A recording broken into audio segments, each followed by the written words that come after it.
Hello and welcome to Moneylife. Today I'm going to go back to talking about one infrastructure leasing and financial services project. You remember IL&FS, the failed non-banking finance company, strategically important, systemically important, which has collapsed with an outstanding of nearly 1 lakh crore. It turned out to have massive 348 companies, which have now been marked green, red, and amber, meaning that while it is going through a bankruptcy proceeding before the National Company Law Appellate Tribunal, they have decided that some companies are hopeless, are not going to recover anything, so they are red. There's some chance of some recovery, which is amber, and there are a few companies that are running and doing well, those are green. Okay. Now, how does Tripur come into the picture? As it turns out, there is a company called NTADCL, which is New Tripur Area Development Corporation. Very interesting. It's a mouthful. I'm going to keep calling it Tripur Water because it's much easier to explain it that way. Tripur, as the name suggests, is a hosiery town in Tamil Nadu, very famous for being a large exporter of hosiery. In fact, it used to be called the hosiery capital of India. And large amounts of exports take place from there. So it's a very wealthy town, but like most of Tamil Nadu, has absolutely no water. And this has been the situation for over 30 years. So in the 90s, IL&FS under Ravi Parsati came up with this bright idea. All of IL&FS's ideas were bright and they failed. That he was going to create the first water privatization project. So a certain designated amount of water from the Kaveri River was going to go to Tripur through this Tripur company. And the company had IL&FS as one of the promoters, it had the Tamil Nadu government as one of the promoters. It got in a lot of institutional funding as well as foreign funding. And Adicus of Mauritius, an investment institution, has been one of the promoters of Tripur with an investment which is substantial, over 27%. And from 2011, it has been one of the whistleblowers that caught on to the dubious ways of IL&FS and has been blowing the whistle ever since. 2011 is nearly 10 years ago. And if anybody had listened to it, it's an amazing story of how even a foreign institutional investor with impeccable credentials called Erica has been ignored by every one of our regulators and our government agencies because such was the sway of IL&FS and its connections with the Indian government and its bureaucracy. Now, what happened in Tripur Water? So Tripur Water, almost from the word go, has been doing all kinds of strange things.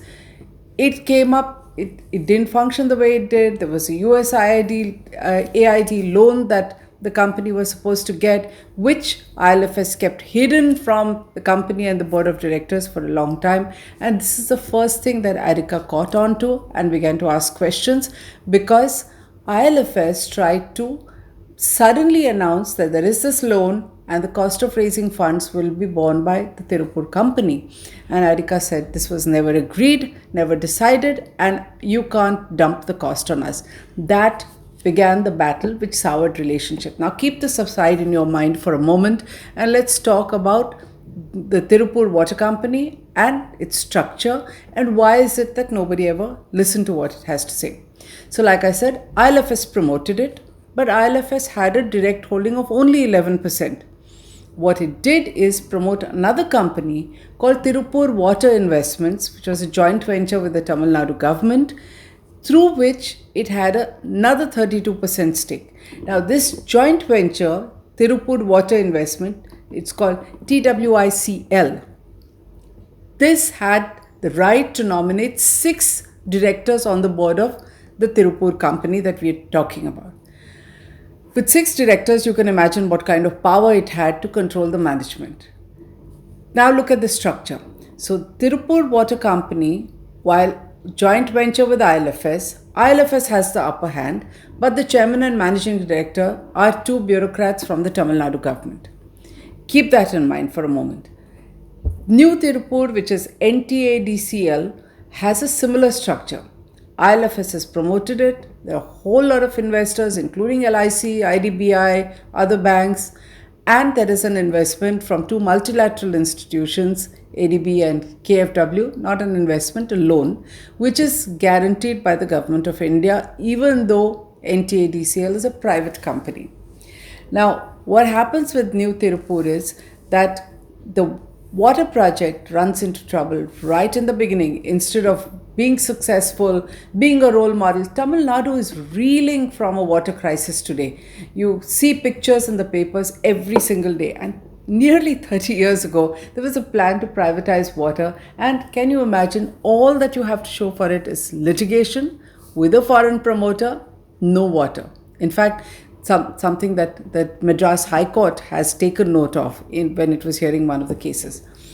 So what happens is that IL&FS controls Tirupur. Even in New Tirupur Area Development Corporation, the chairman used to be Ravi Parthasarathy, the founder of IL&FS, who stepped down just before this big debacle. In a few years, he quietly moved away, and again, there are bureaucrats from the Tamil Nadu government that control the management there as well. Okay. Now, AIDQUA, ADICA, has been fighting them, saying your accounts are wrong, they're fudged, on account of raising questions in the audit meeting of the committee. The director in charge faces a defamation suit. The entire bureaucracy and management, which includes lenders, side with what IL&FS is saying rather than listen to the questions that are raised by this institution from Mauritius. The institution is not one to give up. It refused to, and it kept fighting. So what happens is they have a corporate debt restructuring because, like I said, this company is doing badly. Now, when the corporate debt restructuring happens, there is money that's being pumped in. In the process of pumping in this additional money, they unilaterally decide that we are going to change the shareholding and assign additional shares to IL&FS as well as the Tamil Nadu government. They could well have done that, except that they had to take all their investors along with them, and ADICA refused.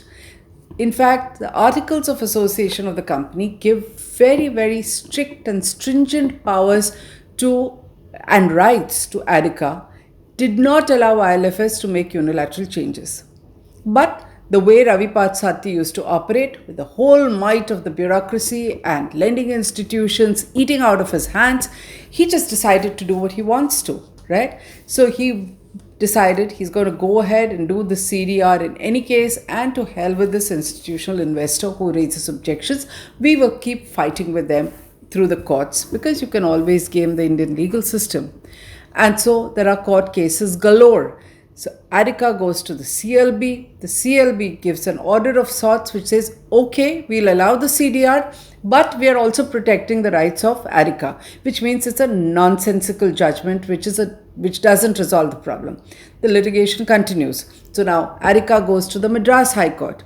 Madras High Court says, it thinks the CDR is wrong, but it does not want to overturn the CLB judgment. In fact, it's interesting. If you go to our website, take a look at the judgment. It's a scathing indictment of the Tamil Nadu government, the way it's handled water. And it says, instead of water flowing from the project, all that you have is litigation, right? But, like I said, again, an order that is not comprehensive, does not resolve the problem at hand. So ADICA then goes to the Supreme Court. Meanwhile, it writes repeated letters to the Reserve Bank of India. I've written an entire separate story on this. The RBI says first that it will look into it, then talks to IDBI, and then says, sorry, there's nothing we can do. I have to say this again and again, belaboring the point that if our regulator, the Reserve Bank of India, were ever held accountable, a lot of these scandals would not have happened, because RBI as a regulator had no business not listening to very detailed, documented letters from an international institution. But this is how India has been working. There is no accountability. Even today, there is no investigation. RBI did nothing. If RBI had woken up to the ways of IL&FS, you would not have had a credit rating issue, you would not have had provident funds at risk, you wouldn't have had this entire financial crisis in the non-banking financial sector. And we don't even seem to understand, even today, the enormity of what was unleashed because regulators kept their eyes closed. So, okay, now Adhika is in the Supreme Court. What happens over here? The case is going on from 2014, mind you, 2015, 16, 17, and September 2018. It has had to go up for interim orders asking for protection of its rights. And so there are interim orders protecting it. There is no judgment. There is no final hearing. At one time, it was posted for weekly hearings, did not happen. Daily hearings, were talked about, have not happened. That's how the system works. September 2018, everything changed. As you know, a little before that, Ravi Parsati had quietly stepped down from the IL&FS board. It began to default. Moneylife had broken the first default story. And soon after that, the government woke up to the fact that it needs to sack this board and the cabal of people around Ravi Parsati who were running this company or running it to the ground and creating this humongous debt which couldn't be serviced. So what happens? You have a new management under Uday Kotak. Adhika thinks that it will now get hearing, writes to the Ministry of Corporate Affairs, writes to, on 11 June, writes to IL&FS headed by Uday Kotak. In fact, I have taken up this issue with IL&FS under the new management. Nothing happens. They have posted a director. In fact, they seem even confused about what is their role. IL&FS is a promoter. They appoint an IAS officer and seem to think that's an independent director. But that's a different story. What I'm outraged about is here is an institutional whistleblower. If you remember, there was an internal whistleblower who kept writing letters to the IL&FS board of directors. And one of the directors, Mr. Bhargav of Maruti, has actually told me that we ignored all of those because the man was anonymous. I tried to trace him. There was nobody by that name. What do you have to say when an institutional investor is hounded, sued, and not listened to? This is the state of India. So now, Adhika decided that it's going to finally move to the Bankruptcy Appellate Tribunal, the NCLAT, because that is the one which has been hearing the case. I don't know what's going to happen there because, again, these two companies, NTADCL and Tripur Water, are marked in the green category, which means there's no moratorium and the new IL&FS board can actually sell these companies. Question is, can they really sell the companies? There's a dispute pending in the Supreme Court, which everybody is ignoring, the huge elephant in the room that no one wants to talk about. So there is a dispute. There's a dispute about the amount of shares that IL&FS and the Tamil Nadu government owns. And yet it's classified as a green company which they're going to sell without resolving the problem with their key promoter, mind you, a 27.8% shareholding. And you want to know how angry Adhika is? You have to listen to what it said in this appeal that it filed to the NTADCL. And what has it asked the National Company Law Appellate Tribunal? Something very simple. Please hear us. Please protect our shareholding because we are fighting a dispute. We are in the Supreme Court. Do not allow IL&FS, Tamil Nadu government, TWACL and anybody else to sell the shares in violation of the Articles of Association and by ignoring our rights, our contentions and our dispute. You would think somebody would admire them for raising this issue? No. So here's what it says, and I must read this out. It says in its petition, as is evident, conveniently, surreptitiously and maliciously, IL&FS has failed to apprise this Honourable Tribunal about the pendency of the proceedings before the Honourable Supreme Court in the civil appeal, where the very question of the sanctity and validity of its and TWICL's shareholding in NTADCL is under challenge. IL&FS is attempting to sell/transfer shares whose allotment itself is illegal and under challenge before the Honourable Supreme Court. Now, what happens next? We don't know, but the fight will go on. The case has to come up before the Supreme Court. question also is, what does ADICA want? I mean, surely it's not there just to keep fighting. In fact, it doesn't. Way back in 2011, it very clearly said, give us an exit. It quoted a price of 32.38 per share and said, give us some money, we want to go out. But at that time, the way IL&FS functioned, when it thought it was the master of the universe, it could control the government, control the bureaucracy, the regulator, the banking system. Obviously, Mr. Pathsati was more interested in teaching ADICA and its director a lesson and probably wanted them to go out without a penny.